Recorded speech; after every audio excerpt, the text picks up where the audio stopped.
जय श्री कृष्ण।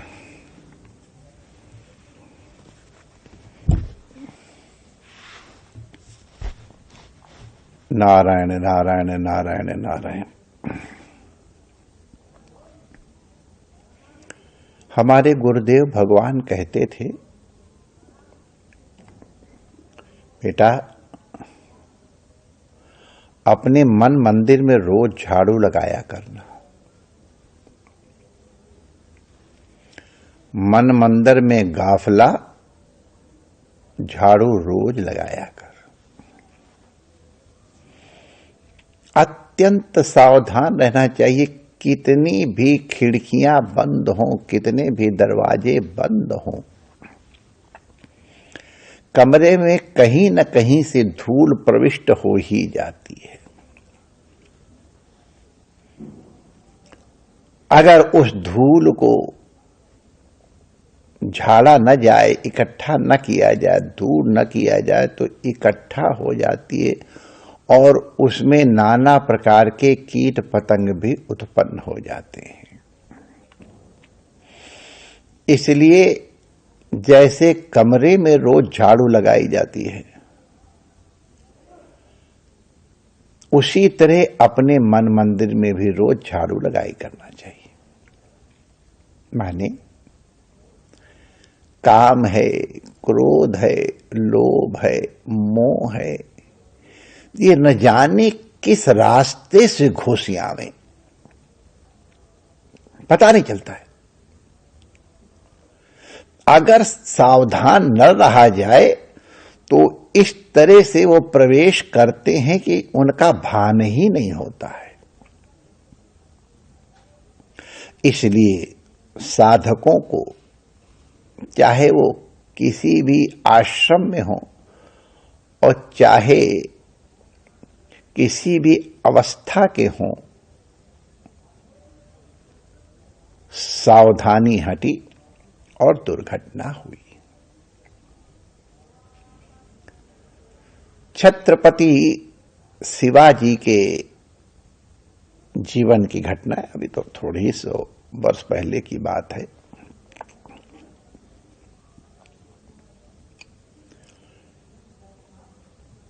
श्री समर्थ के आशीर्वाद से, उनकी प्रेरणा से वो हिंदुओं के, गौओं के धर्म के संरक्षण और सुरक्षण के लिए निरंतर जागरूक रहे और बहुत बहुत कठिन प्रयासों के बाद उन्होंने एक बड़ा सुरक्षित राज्य बनाया, जिसमें हर धर्म का सम्मान था, जिसमें नारी का सम्मान था, जिनमें सद्गुणों का सम्मान था, सच्चरित्र का सम्मान था, विद्वानों का, कलाकारों का सम्मान था और निरंतर जागरूक रहते थे। अब उनके शत्रु तो बहुत प्रबल थे। उनकी शत्रुओं की प्रबलता के आगे शिवाजी की तो प्रबलता बहुत कम थी। लेकिन शिवाजी बहुत कूट रीति से युद्ध करते रहे।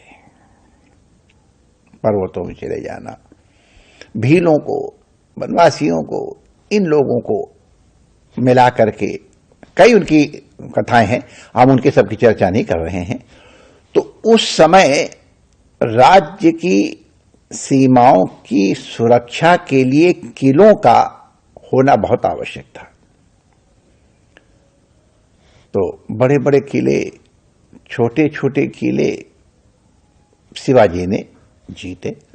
हम लोग अभी जब जाते हैं लोनावाला, तो उसके आसपास हम जाते हैं, कितने किले आदरणीय शिवाजी महाराज के विजिट किए हुए हैं, कैसे कैसे कठिन, कैसे कैसे सब व्यवस्था में देखिए। तो किलों की निरंतर देखभाल और मरम्मत आवश्यक होती है। तोप के गोलों के कारण अन्य नाना प्रकार से मार्ग इस तरह से बनाना पड़ते कि हमारी सेना तो सुरक्षित चली जाए, लेकिन जो हमारा विरोध कर रहा है उसको उसकी सुविधा प्राप्त न हो। तो नए नए किले बनवाए भी और अधिकतर तो किलों को जीत करके उन्होंने रिपेयर कराया। एक सामनगढ़ का किला था, सामनगढ़ किले का मरम्मत का कार्य चल रहा था। अब देखो, अत्यंत सावधान, अत्यंत गुरु समर्पित छत्रपति शिवाजी के मन में भी आ गया, आज देखो मेरे कारण इतने लोगों को रोजगार मिला हुआ है, इतने मजदूर लगे हैं, इनकी रोजी रोटी हमारे माध्यम से तो हो रही है। ये उनके मन में आ गया। गुरु और इष्ट निरंतर अपने शिष्य और अपने भक्त के कल्याण के लिए जागरूक रहते हैं।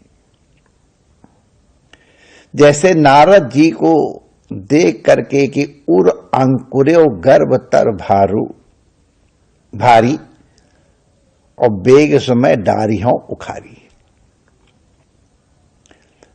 बहुत बड़ा बट वृक्ष जैसा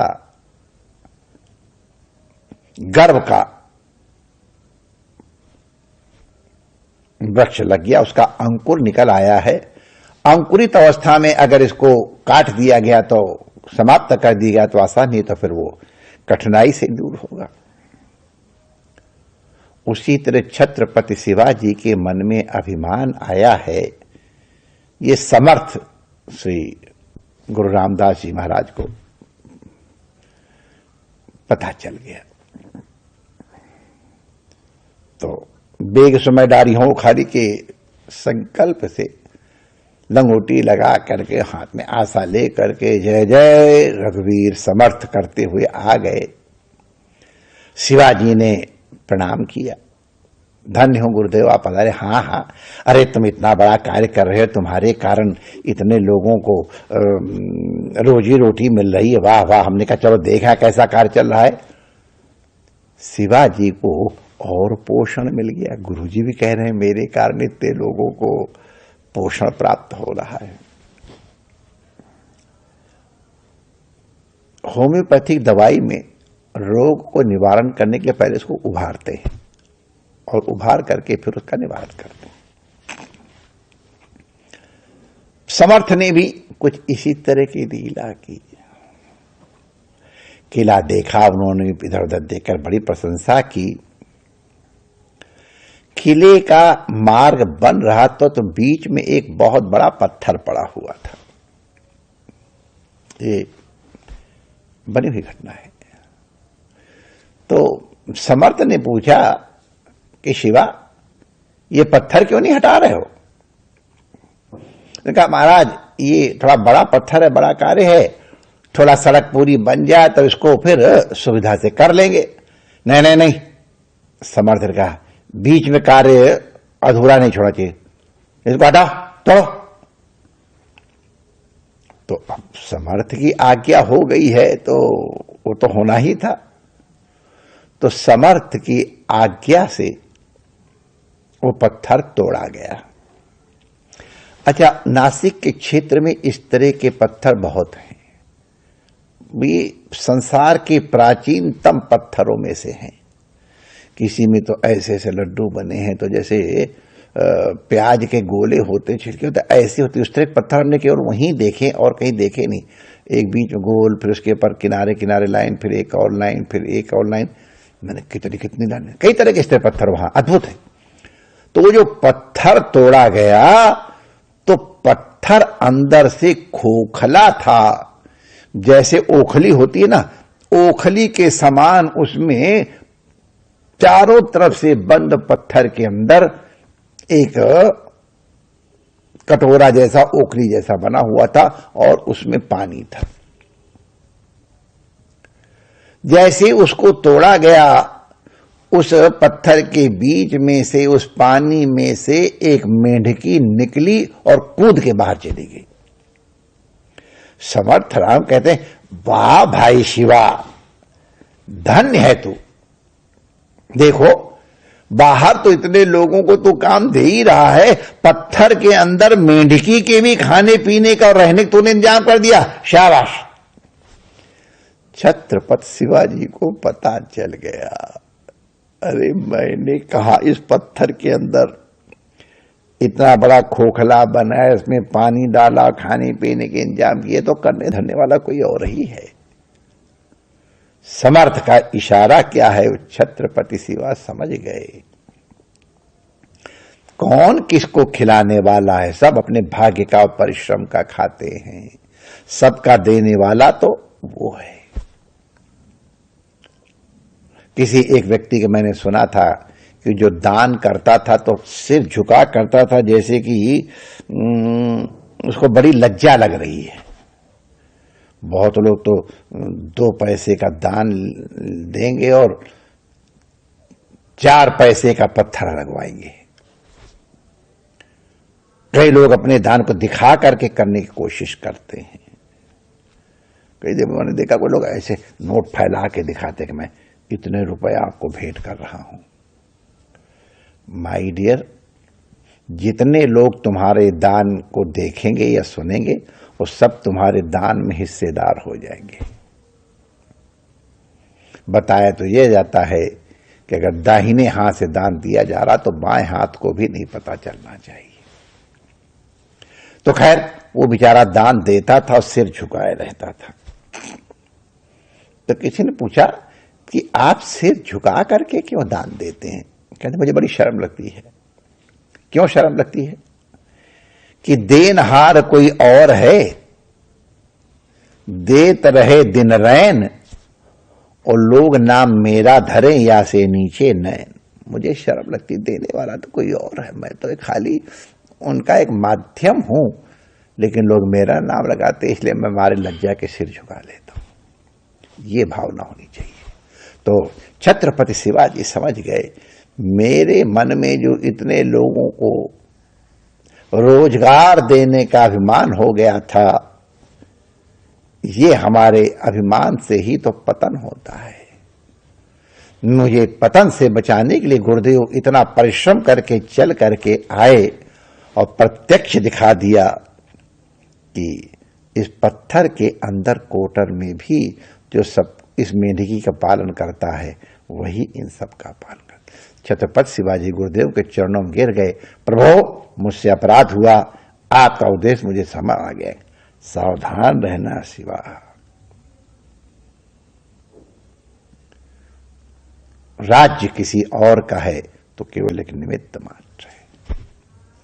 हम लोग भी इसी प्रकार से जीवन में अगर सावधानी नहीं रखेंगे तो न जाने कब काम, क्रोध, लोभ, मोह आदि के शत्रु हमारे अंतःकरण में प्रविष्ट हो जाएंगे और अंदर रह करके ही किस प्रकार वो हानि करते हैं, ये हम सब लोग जानते ही हैं।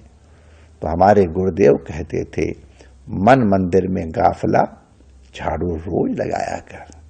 वो कहते थे, भैया हम तो धोबी हैं, बेटा जब तेरा कपड़ा ज्यादा गंदा हो जाए, तुझसे साफ ना हो तो मुझे दे देना, मैं साफ कर दूंगा। ये महाराज जी के शब्द हैं, हम तो धोबी हैं, अगर तू अपना कपड़ा नहीं देता तो मैं क्या करूं? तू देगा, मैं धो करके साफ करके तुझे दे दूंगा।